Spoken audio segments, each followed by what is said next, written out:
अण्णासावी जयंती वसमत येथील वर्धमान मंगल कार्यालय येथे अत्यंत उत्साहामध्ये संपन्न झाली। सामाजिक ऐक्य, आदिवासी हक्क आणि समाज जागृतीचा संदेश देणारा हा कार्यक्रम वसमत तालुक्यात अत्यंत भव्य स्वरूपात आयोजित करण्यात आला होता। या कार्यक्रमापूर्वी वसमत शहरातून बिरसा मुंडा यांच्या प्रतिमेची भव्य मिरवणूक काढण्यात आली। ढोल ताशे, ढोल नगारे आणि घोषणांनी संपूर्ण शहर दुमदुमले। या रॅलीमध्ये युवक, महिला आणि विविध संघटनांचा मिरवणुकीमध्ये मोठा सहभाग होता। या कार्यक्रमाला प्रमुख मान्यवरांनी उपस्थित राहून कार्यक्रमाची शोभा वाढवली।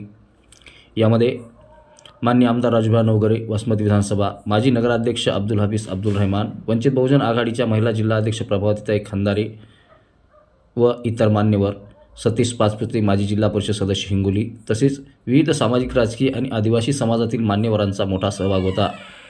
बिरसा मुंडा यांनी आदिवासी समाजासाठी दिलेल्या बलिदानाची आठवण ठेवून त्यांच्या विचाराचे समाजात पुनर्जीवन करणे, आदिवासी बांधवांना एकत्र आणणे आणि समाजात सामाजिक समानता व हक्काची जाणीव निर्माण करणे हा या महोत्सवाचा मुख्य उद्देश होता। या कार्यक्रमाचे आयोजन आकाश बळवंते, डॉक्टर चंद्रशेखर खोकले, तुकाराम बेले, अभिजित टारफे, ज्ञानोजी खारोडे, शेळके महाराज, शेषराव बळवंते, शिवाजीराव मुकाडे सर, संतोष कांबळे, साबळे, पंकज फोपसे, अविनाश रेते, शिवाजीराव माहुरे, गोविंद ढाकणे, अशोक वंजारे, बळीराम घिरे, पांडुरंग कारोळे, विठ्ठल रिट्टे, पंडित खोकले, धोंडीबा पानपुडे, सुरेश किरवले, शिवराम खुडे, नामदेव पुले, शिवाजी कुर्डे, रविकिरण धुमाळे, छगन पोटे, राजू आसोले यांनी हा कार्यक्रम यशस्वी केला। शासन सेवेमध्ये येत नाही तर यांचे मुलं शिकलेलेच नाही, तेव्हा कुठं शासनाने खऱ्या अर्थानं आदिवासीसाठी स्वतंत्र आश्रमशाळा काढल्या आणि खऱ्या अर्थानं आदिवासी माणूस या आश्रमशाळेमध्ये शिक्षण घेऊन पुढे आला। मी जास्तीचं बोलणार नाही।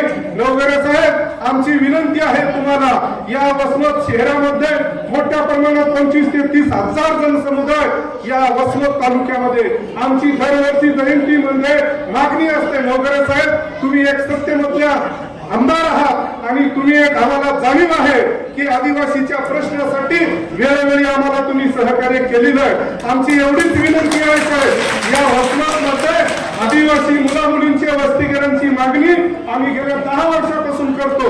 या तमाम आदिवासी बांधवांच्या वतीनं ज्या बिरसा मुंडांच्या जयंतीनं आम्ही दरवर्षी एकत्रित येतो, आम्हाला ज्या काही आमच्या मागण्या आहेत तुम्ही वेळोवेळी या ठिकाणचा चौक असेल, दुसरी मागणी आकाशी या वसमत शहरामध्ये बिरसा मुंडाचा चौक आहे, त्या ठिकाणी आमचा बिरसा मुंडाची प्रतिमा त्या चौकामध्ये या ठिकाणी उभी राहण्याचा चौक या ठिकाणी घ्यावा आणि स्वतंत्र आदिवासी मुला मुलींचे वसतिगृह साहेब तुम्ही सत्तेमध्ये आहात एवढीच या प्रसंगी विनंती करतो। आणि येणाऱ्या काळामध्ये आदिवासी बांधवांना तुम्ही 9 ऑगस्ट हा जागतिक आदिवासी दिन आहे आणि 15 नोव्हेंबर हे आदिवासींचा गौरव दिन आहे। हे 2 दिन आम्ही दरवर्षी माझ्या तमाम आदिवासी बांधवांना, आयोजकांना, कर्मचारी संघटनेला आणि इथल्या आयोजकाचे तुम्ही दरवर्षी अशा पद्धतीची जयंती साजरी करावी एवढीच या प्रसंगी असेल की प्रास्ताविकांचे मित्र यांनी सांगितलं की बाबा आमचा समाज हा शिक्षणाच्या क्षेत्रामध्ये नव्हता आणि त्यामुळे आमचा समाज जेव्हा शिक्षणाच्या बाबतीमध्ये पुढाकार घेतलाय, आमच्या इथे सुद्धा लेकरं बाळ आता शिकायले, महिला असतील, मुली असतील, तरुण मुलं असतील, हे सुद्धा आता शिकतायत। ते शिकले पाहिजे, संघटित झाले पाहिजे आणि डॉक्टर बाबासाहेब आंबेडकरांचा वारसा संघर्षाचा त्यांनी चढवला पाहिजे। म्हणूनच आपण शिवशाहीच्या मागच्या काळामध्ये आम्ही सगळ्यांनी संघर्ष केला आणि त्या बाबतीमध्ये जवळपास 33 कोटी रुपयाची आदिवासी शाळा ही निवडणूक आहे काम झाले। आता डॉक्टर साहेबांना मी विचारलं, कारण ती जरी आपण राष्ट्रवादीचा आमदार म्हणून केली असेल त्यामध्ये तुमचेच नाही आहे, त्यामध्ये डॉक्टर आमचे टारफे साहेब त्यांनी त्या आमदार असताना तिथे मागणी केली होती। आपल्याला ज्याचं ज्याचं श्रेय आहे त्याला आपण श्रेय देत असतो। राजकारणाच्या पलीकडे जाऊन तुमच्या आमच्या समाजातील मुलं शिकले पाहिजे, त्यांची सुद्धा शैक्षणिक प्रगती झाली पाहिजे, यासाठी आपल्याला पुढच्या काळामध्ये काम करायचं आहे। दुसरं डॉक्टर साहेब तुम्ही सांगितलं की मागच्या काळामध्ये आमच्या सायनवाडी, गोळेवाडी येथील एक मुलगी कळमनुरीला शिकायला होती आणि रात्री 10-11 वाजता खूप मोठ्या प्रमाणात पाऊस पडला आणि त्याच्यामध्ये ती 10 वर्षाची मुलगी वाहून जायचं काम त्या माध्यमातून झालेले। आज आम्ही तिथं सुद्धा रात्री 12 वाजता पोहोचलो, सकाळी 6 वाजेपर्यंत त्याचा शोध घेतला, 6:30 वाजता तिथं सोबतचा माणूस सापडला तर ती मुलगी वाहून गेली।